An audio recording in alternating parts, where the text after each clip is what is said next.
Late last year, the federal government introduced Bill C13, the Protecting Canadians from Online Crime Act. In addition to its measures aimed at cyberbullying, the bill proposes new police powers, which aren't sitting well with some. Joining us now for more in the nation's capital, there's Michael Geist. He is the Canada Research Chair of Internet and E-commerce Law at the University of Ottawa. And Michael, first of all, Happy New Year, and thanks for coming on the program again. Happy New Year to you, too. Thanks for having me. Thank you. Here's Justice Minister Peter MacKay. I'll read you a quote of his, and then we'll come out of that with a question. He said, "With the click of a computer mouse, a person can be victimized before the entire world. Such conduct can destroy lives. It clearly demands a stronger criminal justice response, and we intend to provide one." Okay, the bill is in place. Do you think it does the job? Well, no, on a couple of levels. First off, I don't think the bill is really about cyberbullying. There are several pages in what is a 70-page bill that contains one core provision designed to target cyberbullying at a time when we already have a myriad of rules that already deal with cyberbullying.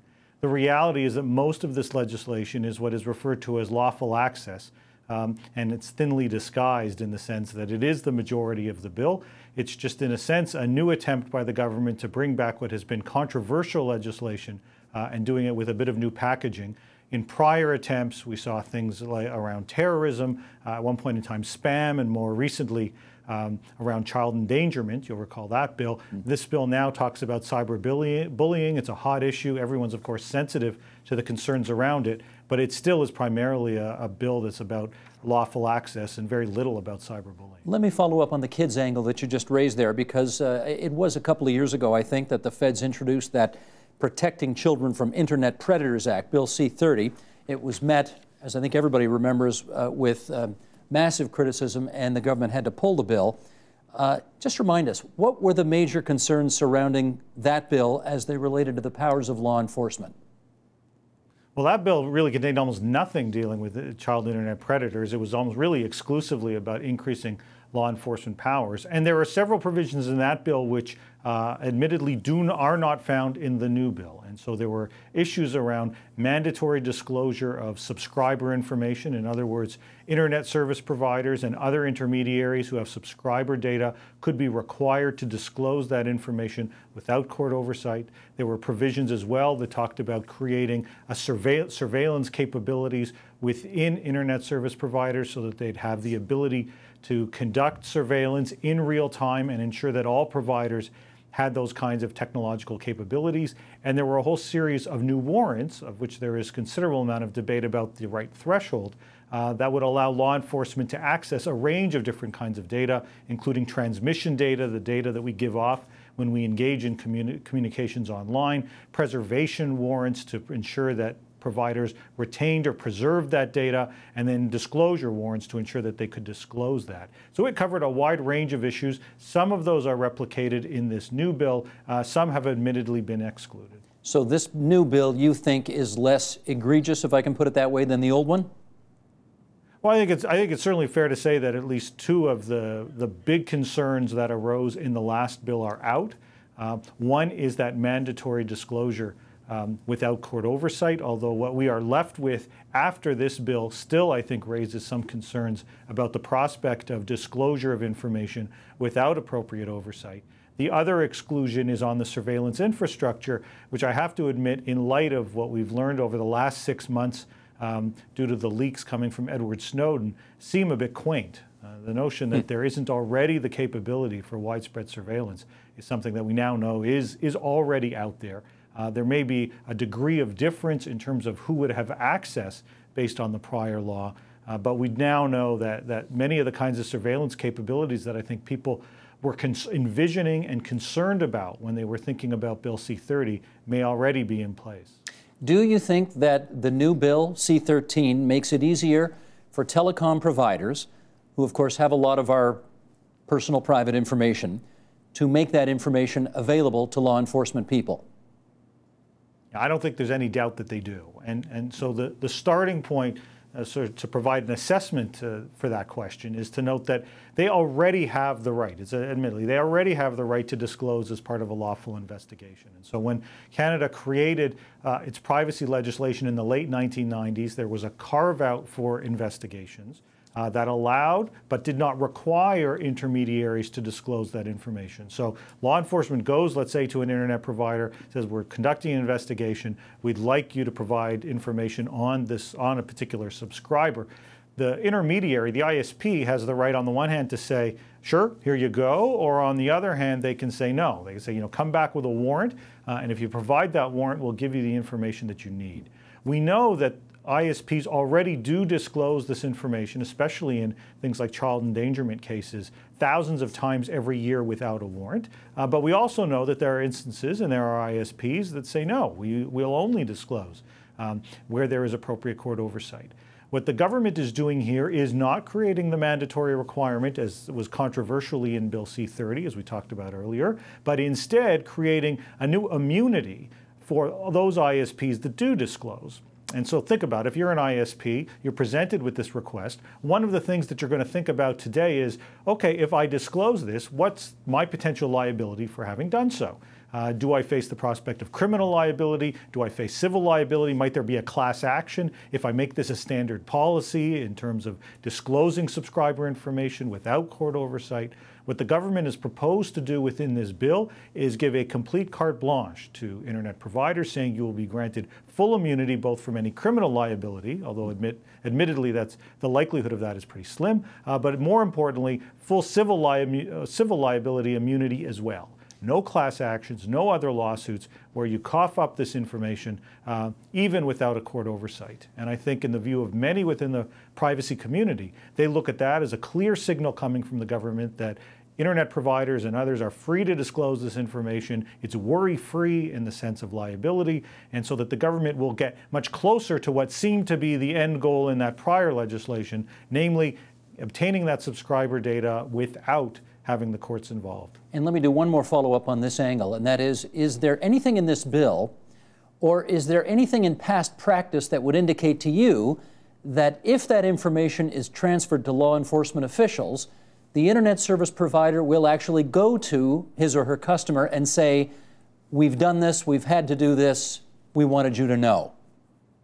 It's a great question, and it is very rare that we would see that take place. In law enforcement investigations, I'm not aware of instances where that happens at all. In fact, what the government has been moving towards is a ban on that exact kind of disclosure, and so that an internet provider would be prohibited or precluded from making that kind of disclosure. The one place where we have seen it arise actually comes out of copyright litigation, where we have seen some attempts at the sort of mass litigation against individuals accused of allegedly downloading copyright content without authorization, so engaging in what is sometimes referred to as illegal downloading. And we've had some ISPs that have tried to fight that issue in the courts as a first point by saying, before we are willing to even hand over any of this information, if a court orders us to do so, they wouldn't do it without a court order, but they are urging the court to say, even before you would make such an order ordering us to disclose this information, we should be allowed to inform the subscribers who are affected, so that they've got the ability potentially to fight back and say that information shouldn't be disclosed. But that, of course, involves the private sector and private parties, and in that kind of civil litigation. It doesn't involve the criminal arena that might well arise here. Okay. Let's make a distinction now as we move on. I'm talking less now in this next question about what we actually type in our emails, and more about the so-called metadata, who the email's from, who it's going to, what time it was written, the size of the file, all of that kind of stuff. Is there anything in this new bill, C-13, that affects the standard required for a warrant for them to find out about our metadata? Yes, it does. And this is really the other element that I think has become a major issue and a major cause of concern for many. Metadata, for many, was largely unheard of even a few months ago, but it really came to the fore in the aftermath of some of the early Snowden leaks, which talked about programs that specifically targeted metadata. So not, as you say, the content of messages, but rather all the information that is generated or created by the act of either searching online or communicating with someone. And what we have learned over the last number of months is that that information can tell an awful lot about an individual, about their social circles, about where they're located, because there may be geographic information that is linked in with that metadata.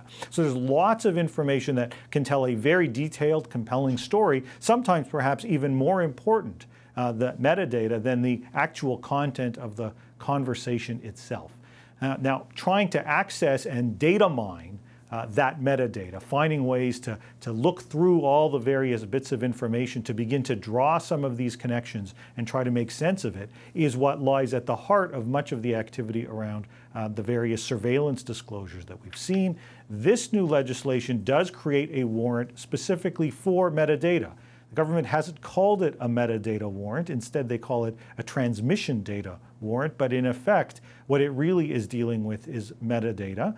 And the standard that they have set for this warrant is lower than the threshold that you would find for a typical warrant. This raises real concerns and I think real questions about whether or not there is an appropriate level of protection at a time when many people are recognizing the privacy implications and the importance, in a sense, of metadata, rather than ensuring that we've got a warrant process and court oversight commensurate with the privacy importance of that information. The government's proposing to actually establish a lower threshold. Let me read you something that Tabitha Southey wrote in the Globe and Mail last month.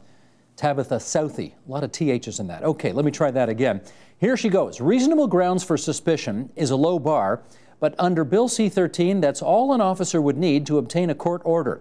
No need for a dark cloud to be forming over a citizen for the police to begin surveillance. Bill C13 has an almost grandpa's got that tingly feeling in his knee again, and you know that always means it's going to rain standard.